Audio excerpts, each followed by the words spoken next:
오늘 이제 우리 고린도전서 이제 두 번째 시간은 이제 이 고린도전서 안에서 이번에는 예수 그리스도가 이제 영적인 반석이시라는 점, 그렇죠? 또 그분의 죽으심으로 인해 그 찢기신 살과 피, 구원받은 성도들이라면 당연히 기억을 해야겠죠. 그래서 바로 주님의 죽으심과 관련하여 이제 이 신약 교회에 제정된 주의 만찬, 또 이와 관련된 진리들을 볼 거고요. 그리고 이제 또 고린도서 13장에 보면은 예수 그리스도의 재림을 염두에 두고 바울이 중요한 진리를 또 이렇게 가르치는 내용이 있습니다. 사실 이제 고린도전서는 주로 이제 이 땅에 살아가는 그리스도인들의 실생활과 연관되어 있는 그런 교리들이 담겨 있어요. 그래서 뭐 이제 구약의 어떤 중요한 예언들이 여기에 많이 언급되고 이런 건 아닙니다. 그래서 우리가 뭐 이제 고린도전서라는 책을 지금 다 모든 구절을 이제 살펴보는 게 아니기 때문에 우리는 이제 예수 그리스도와 또 직접적으로 이렇게 연계되어 있는 그런 진리만을 이제 보는 거니까 이제 오늘 우리는 이제 고린도서 10장으로 바로 넘어가서 이제 그리스도께서 영적인 반석이라는 점, 자, 이 진리를 한번 살펴보겠습니다. 자, 그럼 먼저 거기 10장을 펴주시고요. 자, 우리 이제 그 교환의 맨 위에 세 번째 보세요. 영적 반석이신 그리스도다 이거죠.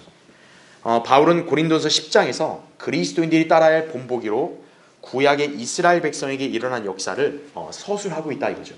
예. 그 중에 지금 어떤 사건을 언급하고 있냐? 홍해를 통과한 사건을 언급하고 있습니다. 자, 이스라엘 백성의 입장에서는 이 홍해를 통과한 것은 출애굽이란 말이에요.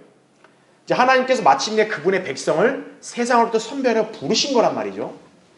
그러니까 이스라엘 백성의 역사에서는 굉장히 중요한 어떤 분기점이 되는 거죠. 자, 근데 그 사건을 지금 바울은 뭐라고 지금 용어를 쓰고 있냐면 침례라고 부르고 있다고요. 침례. 예. 자, 그럼 왜 이걸 침례라고 얘기하느냐? 이스라엘 백성이 홍해를 통과할 때 이제 홍해 물 속에 어떻게 보면 일종의 잠긴 거 아니겠어요? 그렇죠? 그러면서 이제 마침내 이제 세상으로부터 성별된 거 아니겠습니까? 그렇죠? 예. 자, 그와 같이 신약 시대 그리스도인들은 뭡니까? 예수 그리스도를 믿고 구원받는 순간 이미 어떻게 된 거예요? 영적인 침례를 받은 거죠. 그렇죠? 예. 바로 이러한 중요한 영적인 진리를 과거의 이스라엘 백성의 역사와 결부시키고 있다. 그렇게 이해하시면 되는 거예요. 자, 그리고 제가 거기 밑줄을 쳐놨죠. 출애굽 당시에 이스라엘이 갈증에 시달릴 때 하나님께서 모세로 하여금 바위를 쳐서 물이 나오게 한 사건을 이제 바울이 언급을 하는 거죠. 이때 그 반석이 영적으로 누구라고 가리키고 있어요? 그리스도라고 가리키고 있다 이거죠. 그리고 그 물은 영적 음료임을 묘사한다라는 얘기죠. 그러니까 반석이 예수 그리스도예요. 반석이 얻어맞아서 물이 나와서 백성들이 갈증을 해소했어요. 그렇죠? 그럼 바로 뭡니까? 영적인 갈증에 시달리는 죄인이 예수 그리스도를 믿으면 어떤 거예요? 갈증이 해소가 되는 거죠. 네. 자, 예수 그리스도를 믿는 죄인에게 무슨 일이 일어납니까? 그 사람 안에 이제 누가 들어와요? 성령이 들어오시잖아요. 그렇죠? 자, 그래서 영적 음료는 바로 믿는 자들 안에 흐르는 생수의 강, 곧 성령을 예표한다는 사실이죠. 그렇게 출애굽 때의 이 반석과 물, 바로 그리스도인의 구원과 관련하여 중요한 영적 진리를 암시한다. 여러분 그렇게 이해하시면 되겠습니다. 자, 그럼 이제 우리 거기 10장 잠깐 3절과 4절을 볼게요. 자, 또 모두 같은 영적 음식을 먹었으며 이렇게 얘기하죠. 예. 그러니까 이스라엘 백성에게는 이게 과거의 역사란 말이에요. 근데 지금 바울은 신약 시대를 기준으로 해서 이거에 관한 영적인 진리를 조명하는 거예요. 그러니까 과거 이스라엘 백성이 먹었던 음식은 우리에게 있어 뭡니까? 영적 음식이다 이거예요. 그 다음에 4절 모두 같은 영적 음료를 마셨다는 것이라 이는 그들이 그들을 따랐던 그 영적 반석에서 나온 것을 마셨으며 그 반석은 자 누구라고요? 그리스도셨습니다. 자, 성경은 이미 반석이 누군지를 직접적으로 이렇게 지칭을 하고 있어요. 반석은 누구라고요? 그리스도라고요. 예. 더 이상 재론의 여지가 없다는 거죠. 자, 그래서 여기 우리가 영적 음식, 음료, 반석 모두 예수 그리스도와 연관된 요소다. 이걸 우리가 기억하시면 됩니다. 자, 우리 교환에 그러면 거기 1번 밑에 괄호 1번 한번 보세요. 자, 영적 음식은 이스라엘이 광야 생활 때 하늘에서 내려온 만나를 의미한다 이거죠. 예. 분명 이스라엘 백성이 홍해를 통과하고 난 이후에 배고픔에 시달릴 때 하나님께서 그들에게 만나를 내려서 그 배고픔을 해소해 주셨죠. 그렇죠? 자, 이스라엘은 물리적인 만나를 먹어서 그 육신적인 배고픔을 해소했습니다. 그렇죠? 자, 영적인 조명으로 본다면 만나는 뭡니까? 죄인을 배고프지 않게 하는 예수 그리스도의 예표가 되겠죠. 그렇죠? 그래서 요한복음 6장에서는 이제 만나와 대조를 해서 예수 그리스도가 생명의 빵이시라는 점을 바로 우리에게 계시해 주고 있죠. 그렇죠? 그래서 그 요한복음 6장 35절에도 내가 생명의 빵이니라 내게 오는 자는 자 뭐라 그래요? 결코 배고프지 아니하며 나오죠. 이스라엘 백성은 만나를 먹음으로써 배고프지 않았죠. 그렇죠? 근데 신약 시대 죄인은 예수 그리스도를 물리적인 개념으로 접근하는 게 아니죠. 바로 영적으로 그분께 나아가 믿는 거죠. 그럼 배고프지 않는다 이거죠. 또 나를 믿는 자는 결코 목마르지 아니하리라 이렇게 말씀하셨습니다. 그래서 47절 48절에도 예수님이 내가 생명의 빵이다 나를 믿는 자는 이렇게 나오잖아요. 그렇죠? 네. 자, 그렇게 이해하시면 되고요. 밑에 괄호 2번. 그 다음에 그 영적 반석은 출애굽 당시 이스라엘 백성의 갈증을 해소하는 물을 나오게 한 반석을 의미한다 이거죠. 물론 출애굽기에 나오는 반석은 문자적인 바위이지만 이것은 영적인 반석을 예표하며 바울은 그 반석은 그리스도이심을 언급한 것이다라는 얘기죠. 그러니까 여러분 여기서 잘 구분해야 될 게 뭐예요? 지금 구약의 이스라엘 백성이 지금 모세가 막대기로 친 그 반석은 예수 그리스도라는 걸 이스라엘은 당연히 알아요? 몰라요? 모르죠. 그들에게 그냥 물리적인 바위일 뿐이고 거기서 물리적인 물이 나왔을 뿐이에요. 그런데 신약 시대에 사는 그리스도인들에게는 영적인 관점으로 그거를 딱 해석할 때는 그 반석은 예수 그리스도라는 점을 이제 우리에게는 알게 해주신 거죠. 그걸 잘 구분해야 된다는 얘기예요. 자, 그럼 이제 밑에 괄호 3번에 자, 영적 음료, 광야의 반석에서 솟아난 물을 지칭하죠. 그렇죠? 자, 이것은 훗날 영적인 반석에서 흘러나오는 영적인 물인 생수의 강을 보여주는 모형이다라는 얘기죠. 여러분이 잘 알 게 뭡니까? 어떻게 성령님이 이 땅에 와서 믿는 사람들한테 들어올 수 있게 된 거예요? 예수 그리스도가 십자가에서 죽으셨기 때문에 가능한 거죠. 만약 예수님이 십자가에서 죽으시지 않았다면 어떻게 돼요? 죄인들을 위한 구속이 완성이 되질 못하니까 성령님을 그 사람 안에 내주할 수 있어 없어요? 없는 거죠. 자, 반석에서 어떻게 물이 나왔습니까? 그냥 갑자기 물이 나왔어요? 아니죠. 반석이 막대기로 한 대 맞았기 때문에 나온 거예요. 그렇죠? 즉 성령님이 성도들 안에 들어올 수 있는 것은 그 전에 뭐가 선행됐기 때문이에요? 예수 그리스도가 십자가에서 고난을 받으시고 죽으셨기 때문에 가능하다는 얘기죠. 바로 그러한 영적 진리를 암시해 준다는 얘기예요. 그래서 요한복음 7장 38절에도 나를 믿는 자는 성경이 말씀한 것과 같이 그의 배에서 생수의 강들이 흐르리라 이렇게 말씀을 한 거죠. 자, 밑에 2번을 보세요. 4절에 그 반석은 그리스도셨음이라 바울은 아예 직접적으로 이렇게 언급을 하죠. 그렇죠? 출애굽 때 반석에서 물이 나온 사건, 훗날 영적인 반석에서 영적인 물이 솟아나올 것을 미리 예표해주는 모형이었다라는 얘기죠. 자, 밑에 괄호 1번 보세요. 예수 그리스도께서는 자신이 반석이심을 친히 선언하셨습니다. 마태복음 16장 18절. 우린 참 이 구절을 너무나 자주 공부하고 배웠어요. 그렇죠? 예수님이 베드로에게 말씀한 거죠. 나도 너에게 말하노니 너는 누구다? 베드로다 이거죠. 이게 언어적으로 뭡니까? 작은 돌멩이, 조약돌. 너는 그냥 그거다 이거예요. 그리고 이 반석 위에 내가 나의 교회를 세우리니 나오죠. 베드로는 작은 조약돌이기 때문에 반석이라고 하는 바위에 해당이 돼요, 안 돼요? 해당이 안 되는 거예요.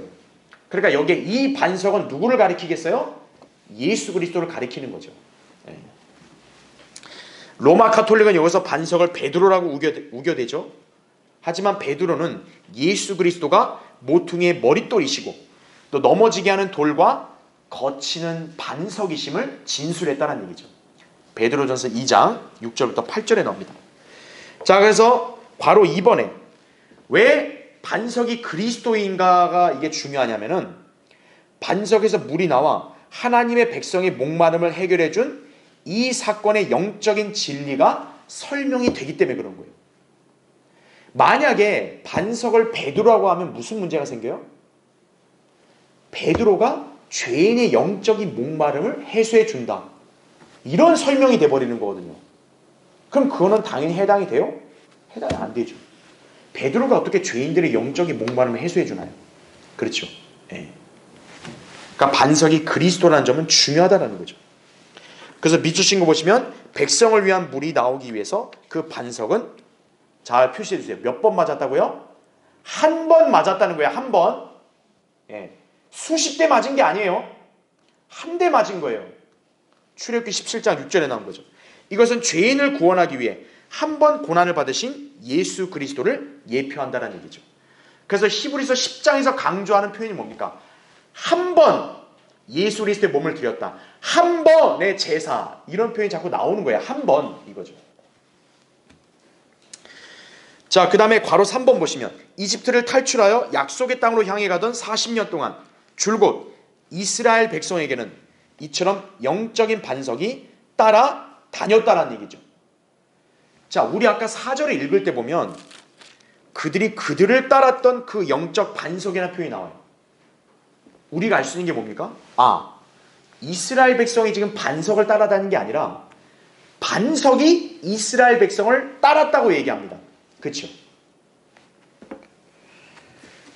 바로 뭡니까? 반석이신 그 주님이 이스라엘과 함께 하셨다는 얘기죠. 그렇죠? 그리고 거기 밑줄 친 거 보면 이 반석이 훗날에는 그들에게 예수 그리스도라는 실체로 나타나셨다는 얘기죠. 그러나 이스라엘은 유대인의 왕으로 오신 자신들의 구원의 반석을 보고서도 이거 쓸모없는 거야, 야 치워버려, 이렇게 취급해버린 거죠. 그러니까 이스라엘에게는 그냥 건축자들이 마치 야, 이 돌 쓸데없어, 갖다 버려, 이런 취급당하신 거예요. 근데 그 돌이 뭐였다? 정작 보니까 모퉁이의 머릿돌이었다는 얘기죠. 그게 사도행전 4장 11절에 말씀하는 거예요. 그래서 맨 밑에 괄호 4번은 이제 교회 시대, 바로 죄인이 반석이신 예수 그리스도를 받아들이면 어떻게 되는 거예요? 그 사람은 이제 예수 그리스도가 반석이 되는 거란 얘기죠. 굳건한 반석이 되는 거죠. 자, 다음 페이지 보십시오.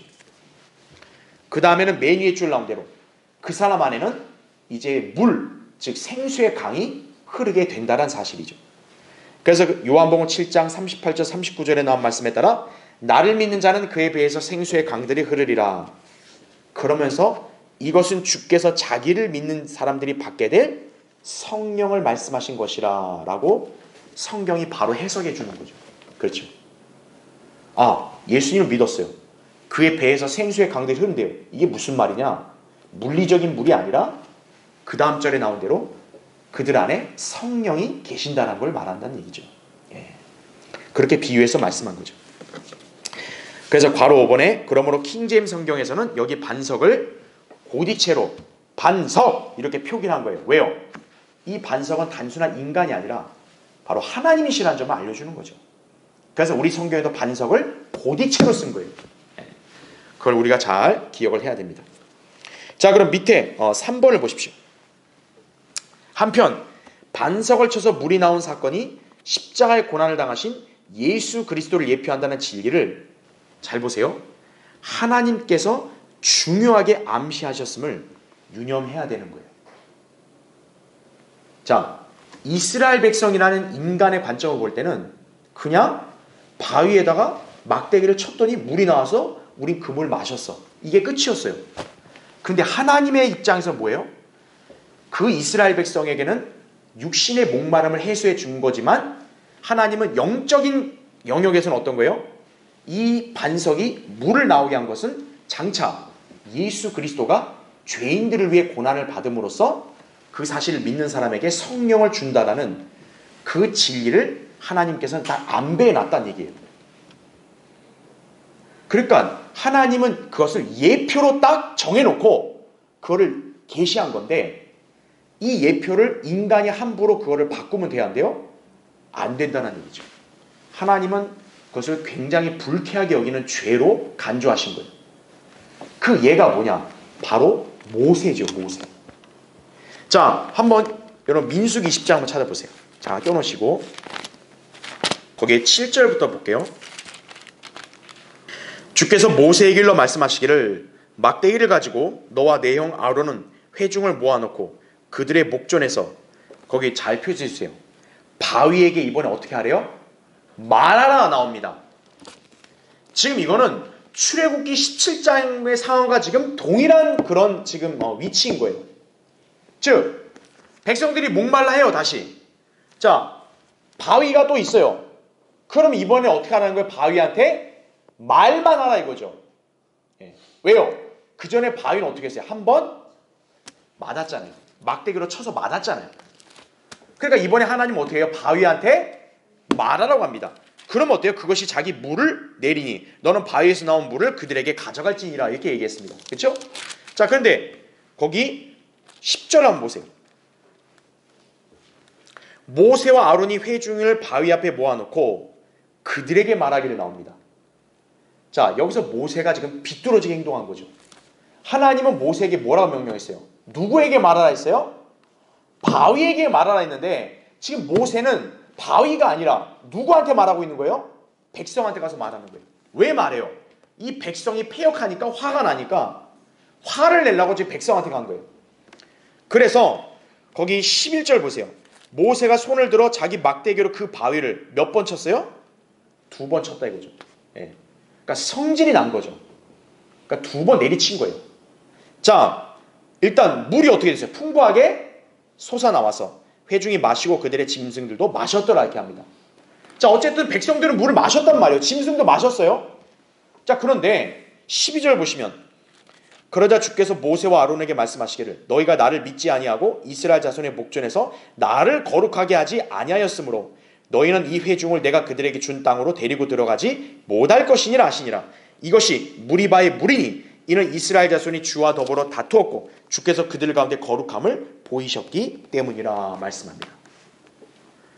여러분 모세 한 개인의 인생에서는요 정말 끔찍한 비극이 일어난 거예요. 지금 모세는 어떻게 해요? 이 일 때문에 가나안 땅에 들어가요? 못 들어가요? 못 들어가는 거예요. 여러분 모세가 얼마나 위대한 지도자입니까? 그렇죠? 사실 이스라엘 백성은 하나님께서 진직이 진노 가운데서 멸하려고 하셨어요. 근데 모세는 그들을 위해 중보한 사람이에요. 그렇죠? 그런데 지금 보시면 그런 모세가 바위에게 말하라는 하나님 명령을 딱 한 번 어긴 거 아니에요. 그렇죠? 바위를 2번 내리친 이 잘못된 행동 하나가 어떤 거예요? 그로 하여금 이스라엘 백성에게 정말 가장 중요한 어떤 꿈인 그 약속의 땅을 결국 못 들어가게 된 거예요. 그 이유에 대해서 하나님께서는 너가 백성의 목전에 나를 거룩하게 여기지 않았다라는 거죠. 자, 이게 왜 잘못이냐? 거기 괄호 4번을 보세요. 밑줄을 친 거 보면 하나님께서는 이 반석이란 예표에 대해서 그만큼 주의 깊고 세심하게 다루셨기 때문이라는 사실이죠. 예. 자, 잠깐 정리해 볼게요. 우리가 이제 기록된 사실을 근거로 보면 출애굽기 17장에서는 반석은 한 번 맞았습니다. 그럼으로써 물이 나와서 백성의 갈증을 해소했습니다. 그렇죠? 그래서 우리가 알다시피 이 반석은 그리스도를 예표하죠. 그렇죠? 한 번 맞는 것은 십자가의 고난을 얘기합니다. 그렇죠? 이 십자가의 고난으로 인해서 죄인들은 구원을 받을 수 있는 거죠. 그렇죠? 자, 그러면 우리 신약 성도들은 이 신약의 구원의 진리를 잘 알기 때문에 예수 그리스도의 십자가의 구속은 완전한 구속을 이루는 거잖아요. 그렇죠? 그러니까 예수님은 다시 죽을 필요가 있어 없어요? 없는 거죠. 예수님은 십자가에서 다 이루었다고 선언했기 때문에 거기에 뭔가 부족한 게 없는 거예요.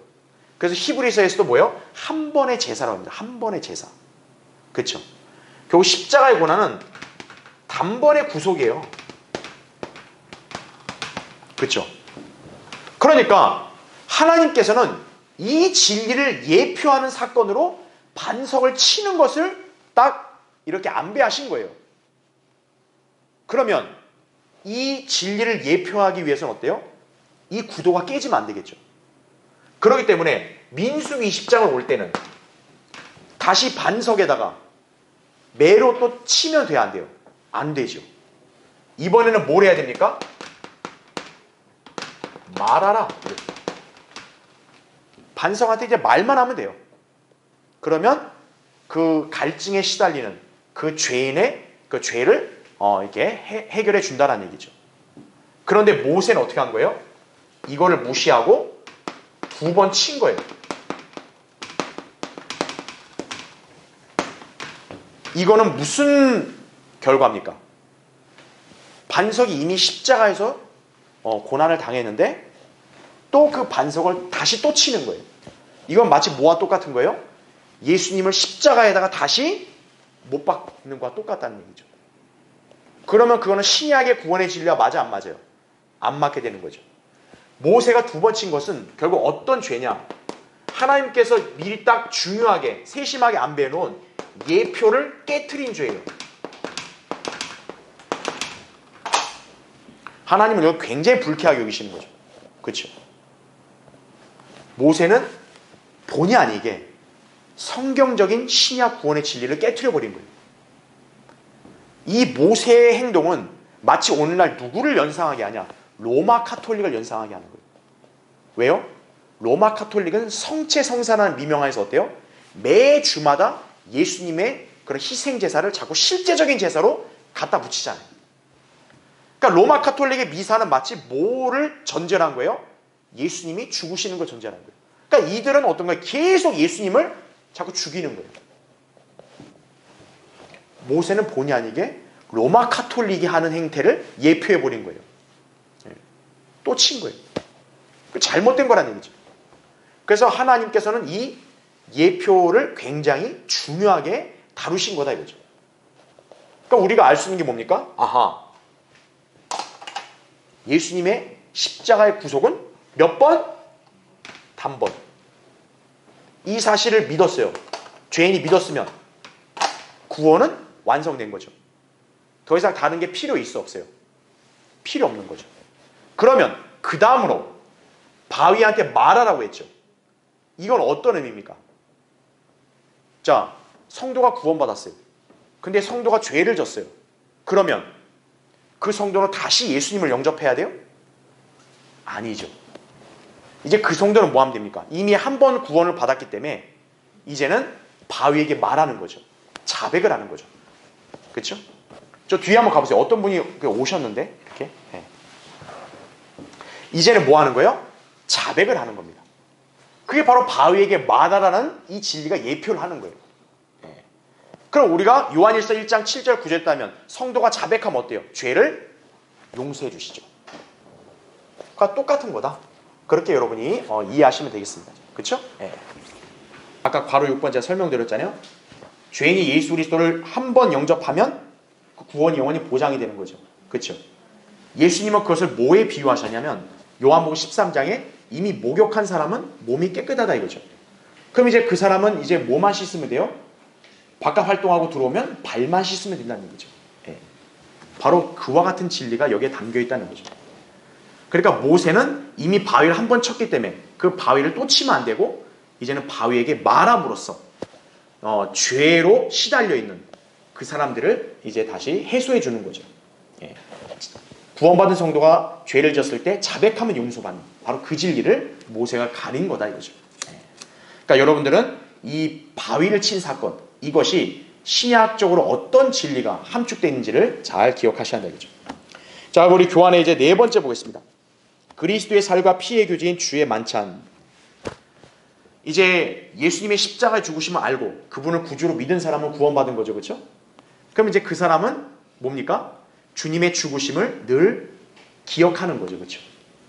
그래서 그 사람이 그 교회에서 그걸 할 수 있도록 하나님께서 의식을 제정했는데 주의 만찬이란 얘기죠. 그게 고린도서 10장과 11장에 걸쳐서 이렇게 언급이 되고 있다. 그렇게 이해하시면 되겠습니다. 자, 그래서 주의 만찬은 제가 그 교환 밑에 설명드렸다시피 상징적인 겁니다.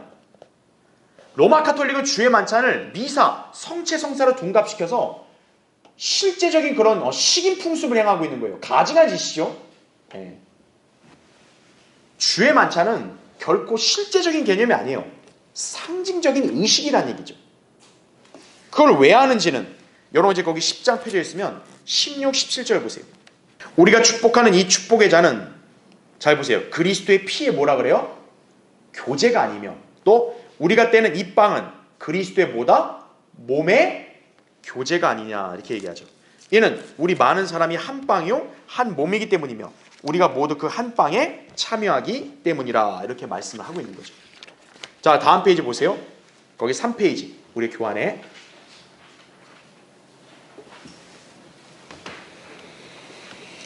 그래서 제가 아까 괄호 1번은 바로 설명드린 거예요. 우리가 주의 만찬, 일반 교회는 성찬식이라고도 얘기하잖아요. 그러니까 그걸 왜 하는 거냐라고 했을 때 바로 빵과 포도주를 먹고 마실 때 그 빵은 예수님의 실제 그런 살이 아니라 그 포도주도 실제 피가 아니라 교제를 위해서 우리가 먹고 마시는 거란 얘기죠. 네. 여러분도 이 교제라는 단어는 이게 물질적인 개념이 아니라는 건 누구나 다 공감하잖아요. 그렇죠? 예. 자, 괄호 2번 보세요. 이 때문에 제가 밑줄을 쳐놨죠. 우리 많은 사람이 한 빵이요 한 몸이라는 말씀은 그리스도 안에 있는 성도들이 이루는 한 몸을 가리키는 것이다 라는 얘기죠. 예. 우리 구원받은 성도들이 그리스도의 몸의 지체라 했을 때 여러분 그 그리스도의 몸을 우리가 물리적으로 이해해요? 아니잖아요. 우리가 그리스도의 몸의 지체라 했을 때는 그리스도의 영적인 몸을 우리가 다 지칭하는 거고 우리가 그 영적인 몸의 한 지체라고 다 우리가 다 인식을 하잖아요. 예. 그러니까 주의 만찬이 뭐냐면 우리가 주님의 살과 피에 동참함으로써 나뿐만 아니라 여기 있는 성도들이 모두 그 한 몸의 지체들이다라는 점을 우리가 상징적으로 나타내는 거란 얘기죠. 자, 그래서 괄호 3번에 그리스도의 피의 교제요 그리스도의 몸의 교제는 무엇을 의미하는가? 바로 주의 만찬이다라는 얘기죠. 그래서 바울이 고린도전서 5장 7, 8절에 이렇게 언급했잖아요. 우리의 유월절 양이신 그리스도께서 우리를 위하여 희생되셨으므로 우리가 그 명절을 지키되 자, 누룩 없는 성실과 진리의 빵을 가지고 지키자 이렇게 얘기하죠. 그러니까 신약 교회가 명절을 지키는 거예요. 누룩 없는 빵으로. 그렇죠? 그럼 이 명절이 뭐냐? 주의 만찬을 가리키는 거란 얘기죠. 구약의 이스라엘 백성은 유월절이라는 명절이 제정돼 있었지만 신약 교회는 어때요? 주의 만찬식을 한다는 얘기죠. 예. 자, 그래서 괄호 4번에 밑줄 친 것만 보세요. 우리를 위해 십자가에 내어주신 그리스도의 몸과 피를 기억하는 의식인 것이다 라는 얘기죠. 그래서 예. 그러니까 이 점을 간과하고 무슨 뭐 성찬식이니 뭐 성체 성산이 막 이런 소리 하면서 마치 거기 있는 뭐 빵과 포도주가 무슨 그리스도의 실제 뭐 살인 거 피인 것처럼 막 그렇게 여기면서 그렇게 먹고 마시는 것은 합당치 않게 하는 것이라고 바울이 경고했다 이거죠. 그래서 괄호 5번에서 제가 인용한 그 고린도서 거기 11장 29절 말씀 바울이 기록한 거잖아요. 주의 몸을 분별하지 못하고 합당치 않게 먹고 마시는 자는 뭐를 먹고 마신다고 이렇게 경고했어요? 자신의 저주를 먹고 마시는 거예요. 저주. 예. 그러니까 저주받을 짓 하지 마라 이거예요. 예. 매주 그냥 주일날 11시 딱 땡 되면 12시 딱 땡 되면 예? 거기다 빵 부스러기 한 포도주 갖다 놓고 그게 예수님의 살과 피다 이걸 먹고 마시면 구원받는다 이따위 소리 하면 저주를 받는 거다 이거예요. 자, 이제 2번에 거기 이제 고린도서 11장 이런 펴져 있으면은 23절 잠깐 볼게요. 그럼 거기 고린도서 11장 펴져 있으면은 23절부터 26절을 잠깐 읽을게요. 내가 주께로부터 받은 것을 너에게 전달해 주었나니 이는 주 예수께서 넘겨주시던 그 밤에 빵을 가지고 감사를 드린 후 떼어 말씀하시기를 이것은 너희를 위하여 쪼개진 나의 몸이니 받아 먹으라. 이것을 행하여 나를 기억하라고 하셨으며 식후에도 이와 같이 잔을 가지고 말씀하시기를 이 잔은 나의 피로 된 새 언약이라. 이것을 행하여 너희가 마실 때마다 나를 기억하라고 하신 것이라. 너희가 이 빵을 먹고 이 잔을 마실 때마다, 중요한 표현이죠, 주의 죽으심을 언제요? 그분이 오실 때까지 선포하는 것이라 이렇게 말씀하고 있죠. 오실 때까지. 그러니까 예수 그리스도가 다시 오신다는 얘기잖아요. 그렇죠? 자, 그래서 우리 교환에 이제 거기 괄호 1번을 보시면, 이 만찬의 식탁 위에 놓인 빵은 십자가에서 찢기고 쪼개진 예수 그리스도의 몸을 상징하고, 빵과 함께 차려진 잔은 십자가에서 단 한 방울도 남기지 않고 다 쏟아진 예수 그리스도의 새 언약의 피를 상징한다는 얘기죠. 그래서 예수님이 제자들과 이제 마지막 만찬을 가질 때 마태복음 26장 28절 29절에 딱 포도 이 열매를 딱 짜서 이 잔을 제자들에게 준 다음에 뭐라 했어요? 이 잔은 나의 피로 된 새 언약이라고 얘기했죠. 많은 사람을 위해 흘리는, 그렇죠?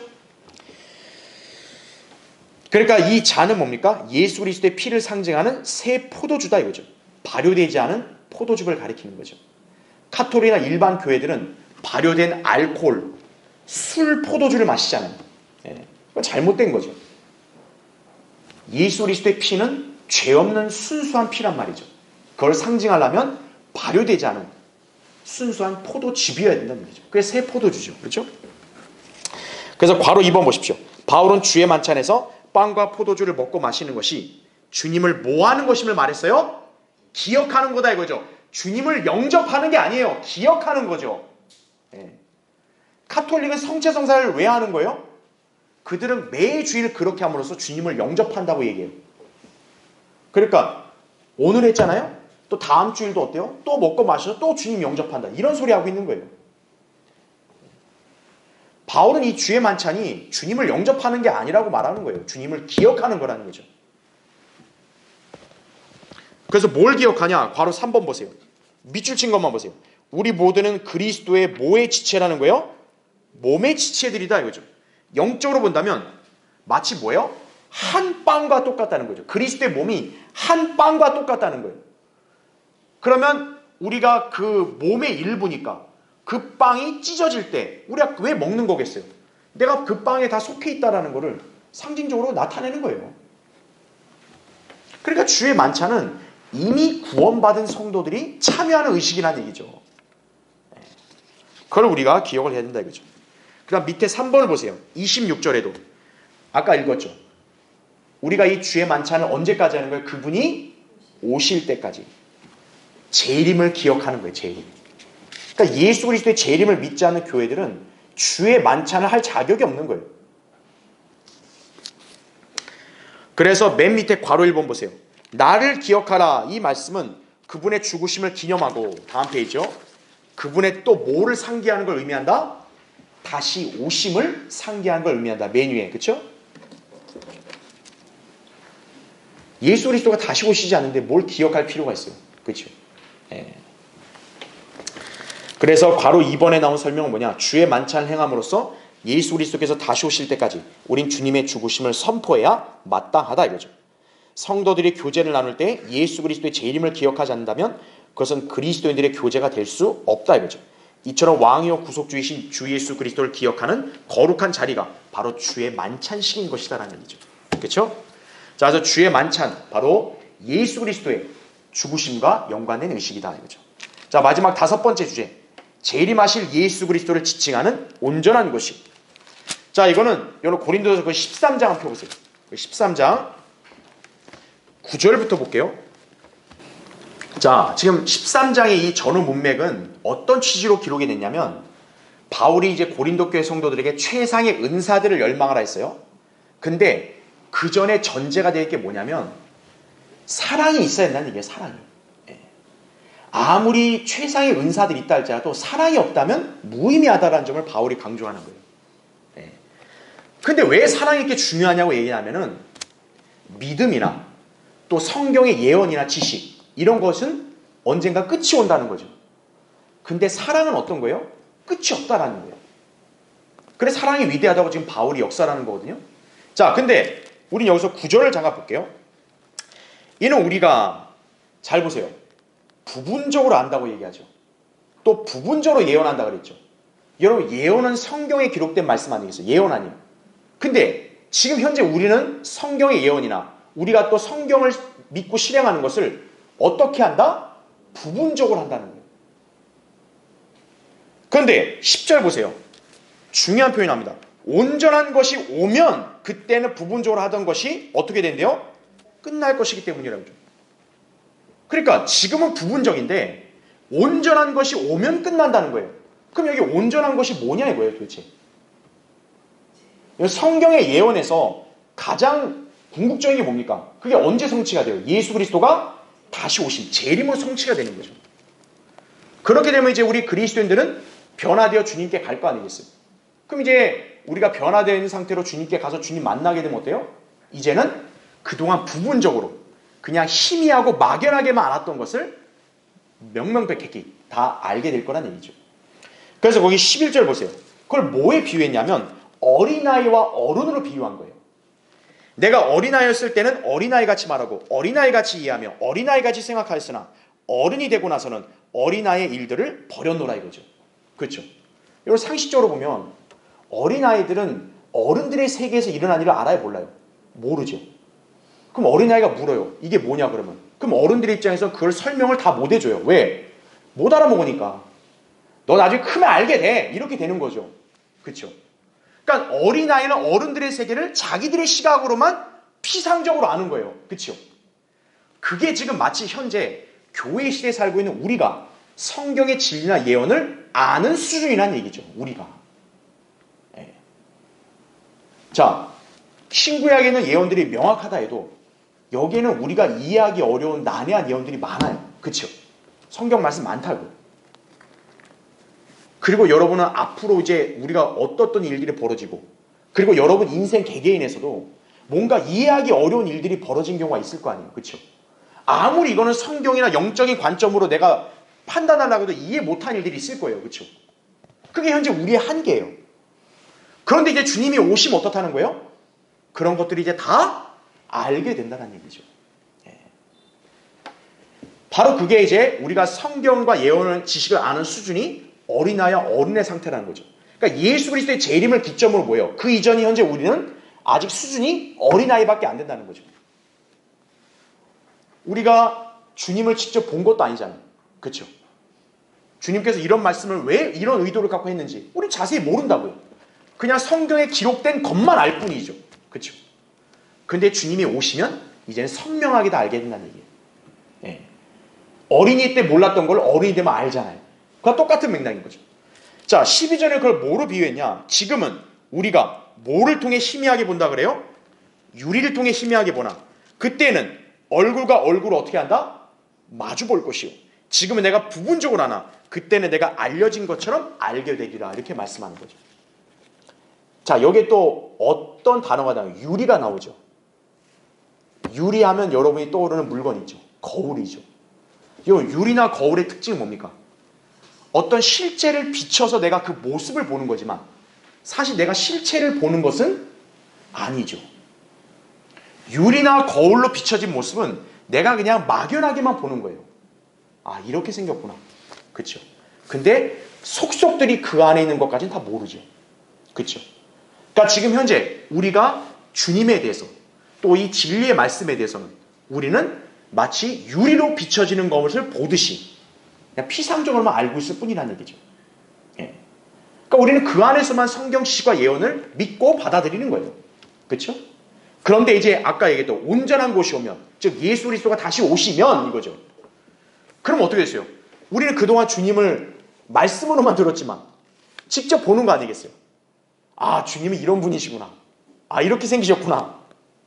아, 주님은 또 이렇게 말씀하신 거예요? 이거구나. 아, 내 인생에 이러이러 이해 안 되는 이들은 아, 주님이 설명해 주시는 거죠. 아, 이래서 그랬구나. 다 알게 된다는 얘기죠. 예. 그래서 이제 성경을 거울로 비유하잖아요. 야고보서 1장에 보면. 그렇죠? 예. 그러니까 우리는 지금 성경을 통해서 주님의 지식을 그냥 부분적으로만 아는 거예요. 근데 이제 주님을 직접 만나고 대면하게 될 때는 모든 걸 알게 된다는 얘기죠. 그렇기 때문에 지금 현재 이 땅에서 내가 좀 성경을 안다 이거예요. 내가 성경 지식에 좀 능통하다 이거예요. 해박하다 이거예요. 근데 그게 뭡니까? 그렇게 자랑거리가 되는 건 아닌 거예요. 왜요? 어차피 주님이 오시게 되면 이제 모든 것이 다 알려지기 때문에 그런 거죠. 그동안 다른 사람들이 잘 쉽게 몰랐던 예언과 지식, 나는 지금 이 땅에서 먼저 많이 알 수 있어요. 근데 주님이 다시 오시면 다 알게 되는 거예요. 그게 끝이라는 거죠, 이제. 그런데 중요한 게 뭡니까? 사랑은 어때요? 사랑은? 주님이 다시 오신다 해서 사랑이 끝나는 거 아니죠. 사랑은 영원히 이어지는 거죠. 그래서 바울이 믿음, 소망, 사랑 중에 제일 위대한 게 왜 사랑이라고 했냐면 믿음도 끝이 와요. 왜 믿음이 끝이 옵니까? 예수 그리스도가 직접 다시 오시면 우리 눈으로 보잖아요. 눈으로 보면 믿음이 필요 없는 거예요. 왜? 보니까 아는 거니까. 소망도 이제 끝나는 거예요. 왜? 예수님이 오시면 소망이 실현된 거니까.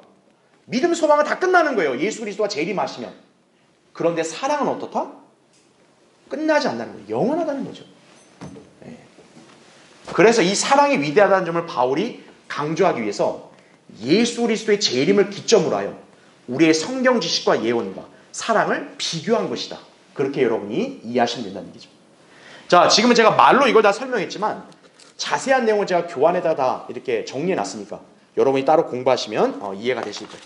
자, 다음 시간에 계속 이어서 하겠습니다.